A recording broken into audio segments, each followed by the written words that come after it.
War. Bago mag Second World War, tayo ay kolonya ng Amerika. Kasi binili ng Amerika yung Pilipinas sa Spain. Kaya tayo yung naging pag-aari ng Amerika yung Pilipinas. Kaya dahil mga ang gobyerno natin, mga Amerikano ang namumuno sa Pilipinas. Kaya parang binenta tayo ng Spain sa US. Kaya $50,000 lang ang nagbentahan sa atin. Ngayon, ito namang Japan. Ito naman Japan, gusto rin mag-expand sa Asia. Kasi mga European lang at saka Amerikanong nananakop. Kaya gusto rin manakop yung Japan. Yung ginawa nila, binomba nila yung malaking US base, naval and air base sa Pearl Harbor sa Hawaii ng December 7, 1941. 2 days later, binomba nila yung habang nagpaparte si MacArthur, nag-blow out si MacArthur doon sa Manila Hotel nung gabi ng December 8, 1941. Lasing na sila. Kina early in the morning, pinagbubomba yung Rangley Point sa Cavite, yung Clark Air Base sa Pampanga, yung Camp Janay sa Baguio. Kaya nawalan ng Air Force yung US. Dito sa Pilipinas, wala na silang Air Force. Tapos sa kanila lumusob yung mga Hapon. Sineclear kaagad, umatras sina MacArthur sa Bataan kaagad. Hindi nila madipinsahan yung Manila, matras sila sa Bataan.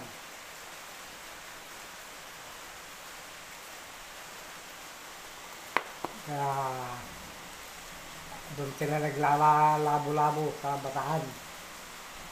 3 buwan, April 9, 1942, sumurrender na mga Philippine-American forces sa Bataan. Yun ang Fall of Bataan. Si MacArthur, bago sila sumurrender, pumunta sa Australia. Sumakay ng submarine. Pick up ng submarine sa corridor. Tumakbo.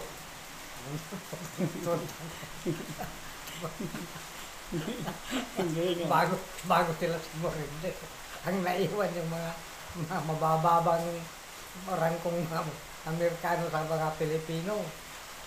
Pinagmarcha sila papuntang Kapas Tarlac.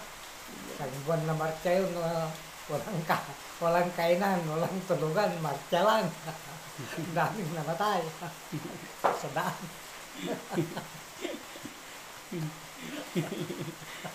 Ayun.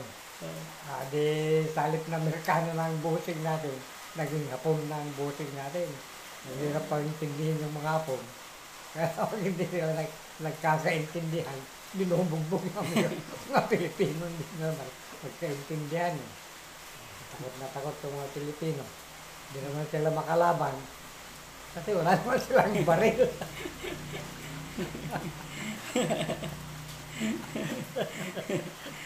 Marcialo naman. Nag-independent tayo sa anong 1946. July 4, 1946. Independent ng Pilipinas. Binigay na nila yung gobyerno ng Pilipinas, umalis na yung mga Amerikano sa Pilipinas. Pero naiwan yung mga American bases. Okay, Marcelo. Ngayon, Pinoy na yung mga salit natin. gusto natin ng every 4 years ang eleksyon noon. Si Marcos, 8 taon ng kwan. Nag-eleksyon na, hindi na siya pwedeng mag-eleksyon. Pero gusto pa rin niya maging presidente. Kaya nag-declare ng martial law noong September 21, 1972.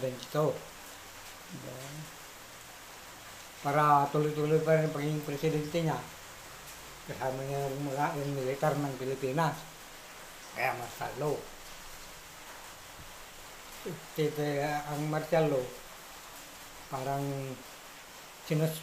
inalis niya yung karapatan ng taong bumoto, mag-organisa ng kung ano-anong grupo, magprotesta, walang kontrabida. Siya lang ang bida. Sinara lahat ng eskwelahan. Suspended lahat ng klase. Wala talaga nun. Sinara lahat ang dyaryo. Sinadlak lahat ng dyaryo. Sinara lahat ng radyo. Sinara lahat ng TV station. Naiwan lang TV station ng gobyerno. Yung Channel 4. PTV4. PTV4. Para ang boses lang ni Marcos saka mga tauhan niya ang maririnig ng tao ng panahon ng martial law. Walang pwedeng kumontra. Pinagkuhuli lahat mga kontrapartido. Sina Jokno, si Pimentel, yung tatay ni Coco Pimentel ngayon, yung si Ninoy Aquino, si Jose Jokno, lahat ng oposisyon. Mga politiko ng oposisyon na kumukontra kay Marcos, kinulong lahat yan. Yung mga leader ng mga estudyante, kinulong. Mga leader ng mga union, kinulong.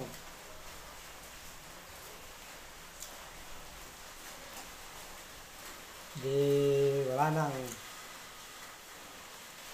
karapatan pagtao. Kung merong kumukontra, nawawala. Disappearances. Pinapatay? Basta nawawala. Hindi malaman kung saan napunta. Kaya tumahimik yung bansa. Nag-declare ng curfew. Pagkalas ng tumunog yung siren sa lahat ng lugar ng 11:45 dapat nasa bahay ka na.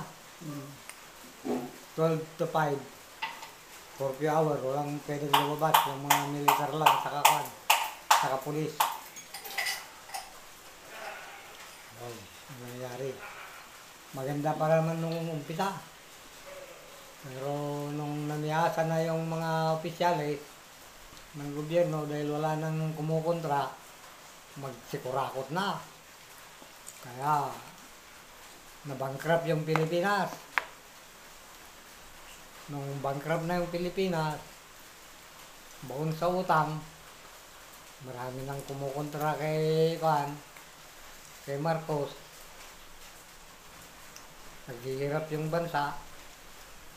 Buwan sa utang yung gobyerno, mahal ang bilihin,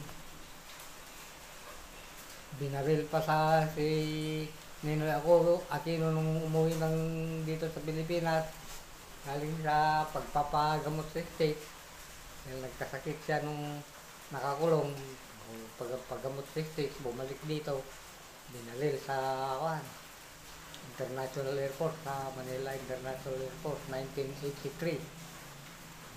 Umalsa na yung Pilipino.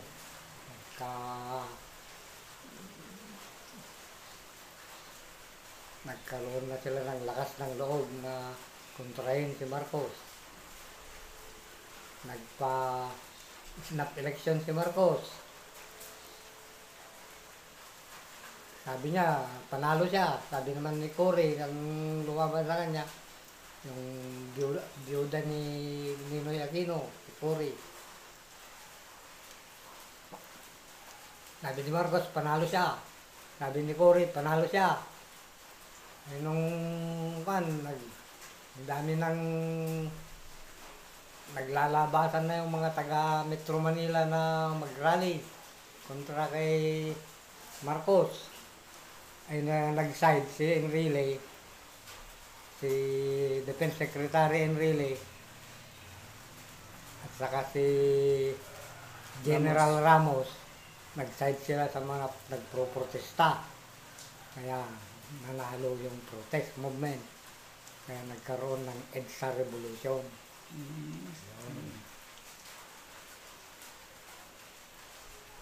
Bumalik yung eleksyon, pero bumalik din yung mga dating mayayaman na silang namumuno ng Pilipinas. Kaya wala rin nangyari sa EDSA Revolution. Kaya balik na naman yung Marcos. Ngayon. Tapos. Yung martial law. Yung pag-aalsa, palagay ko ang magandang nangyari. Kasi kung hindi tayo nag-alsa, baka si Melda pa rin ang namumuno. Mas grabe si Melda kaysa kay Makoy. Kasi may sakit na si Marcos noon. Si Melda na nagpapatakbo ng Malacanang noon. Saka si General Blair. Kung hindi pa umalsa yung Pilipino, wala pa tayong demokrasya hanggang ngayon. Ang kaso lang, yung promesa ng mga Aquino, 2 beses silang naging presidente, hindi rin nila natupad. Kaya bumalik si Bongbong. Pero dapat yung ang maganda doon, kung nag-abuso yung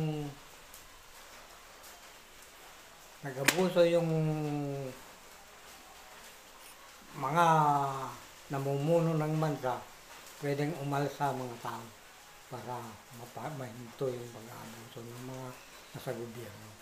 Yun siguro ang magandang leksyon ng Marshall.